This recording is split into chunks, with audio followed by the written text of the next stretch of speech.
My name is Karen Whitman, and I've always believed in second chances. Life didn't hand me a neat story. I had my son, Tyler, when I was only 20.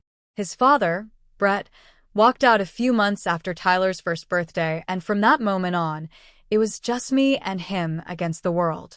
Through bad jobs, tight apartments, and long nights juggling bills and tears, I raised him with everything I had. So when he turned 16 and suggested we take a weekend off and drive up to the Trailer Mountains just north of Flagstaff, I said yes. Not because I had the time was a luxury I hadn't known in years, but because I saw something in his eyes. He needed this.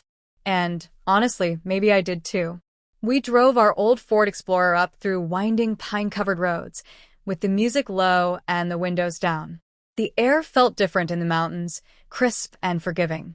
We had rented a modest but cozy camper trailer tucked into a grove of fir trees. It wasn't luxury, but the solitude, the rustle of leaves, and the way the sun hit the trees in the early morning made it feel like peace. Tyler had brought his fishing pole, a stack of books, and his camera. I had brought nothing but a small duffel bag, my journal, and an open heart. For the first time in years, I gave myself permission to breathe without purpose. The first 2 days were blissfully quiet. Tyler spent his mornings casting lines into the lake, and I would sit nearby on a rock, watching the light dance on the water, sipping coffee from an old thermos. We didn't talk much, but the silence was never heavy.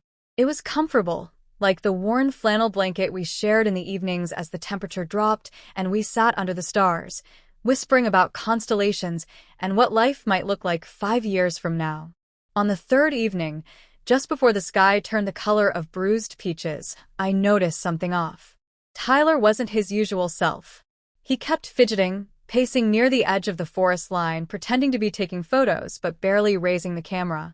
At dinner, which consisted of grilled hot dogs and canned beans cooked over a small fire, he barely touched his food.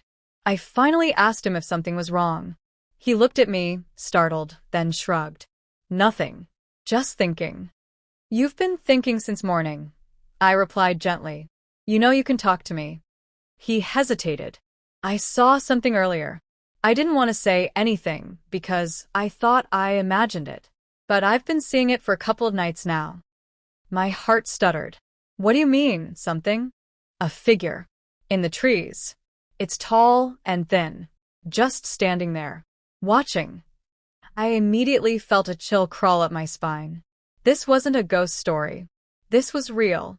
And Tyler wasn't one to make things up. His tone wasn't dramatic, it was measured, like he was trying not to scare me. I stood up, scanning the tree line, but saw nothing but shadows and brush. Could have been a deer, I offered. Or maybe another camper? Maybe, he said, but I could tell he didn't believe it. That night, sleep came slowly.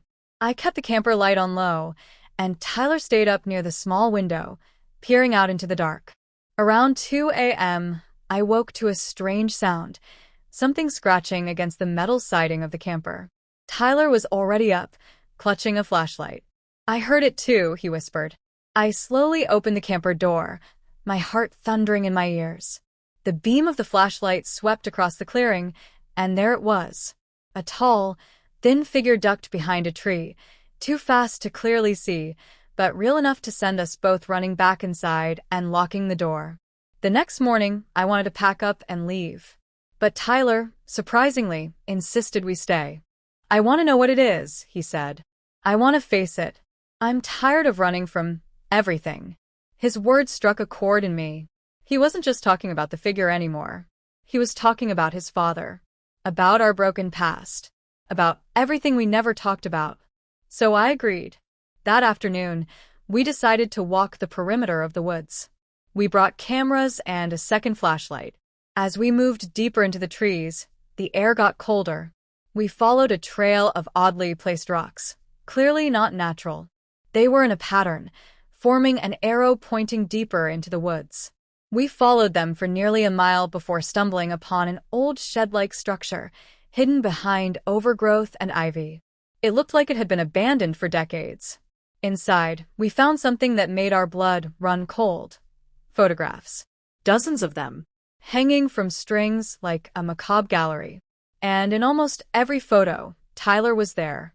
Fishing, sitting by the lake, standing by the fire. All taken without his knowledge. All from the last 2 days. I felt my knees give out.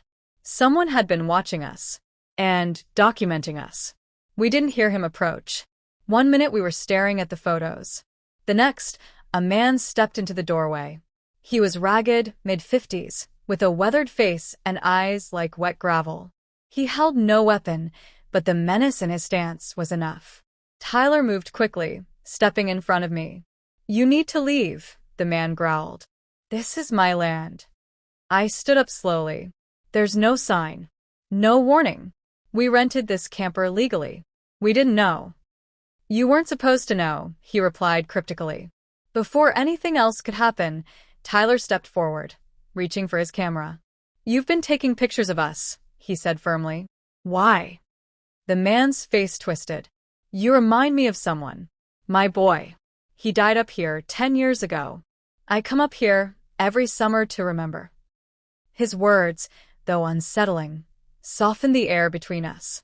"You've been alone a long time," I said gently. "But watching people like that, it's not right. You scared us." He looked down, shame flickering in his eyes. "I know. I didn't mean to scare you. I just didn't want to be forgotten." What happened next wasn't what I expected. Tyler stepped forward and handed him a photo he'd taken that morning, a beautiful shot of the lake, with the trees casting long reflections. "For your wall," he said. The man took it, and for a brief moment, I saw a flicker of peace pass over his face. We left the shed in silence, the photos still swinging behind us in the breeze. Back at the camper, we packed up. Neither of us said much. But something between us had changed. Tyler had stood up. Protected me. And I had seen a depth in him I hadn't known existed. We reported the man to the park ranger on our way down, not to get him into trouble, but to ensure no one else was caught off guard. The ranger nodded solemnly and said they'd keep an eye on that part of the woods moving forward. On the drive home, Tyler looked over at me. "You ever think we hold on to pain so tightly we forget how to breathe?" he asked. "All the time," I replied. He smiled. "Maybe it's time we let some of it go." That trip didn't just bring us closer. It healed something old and broken in both of us.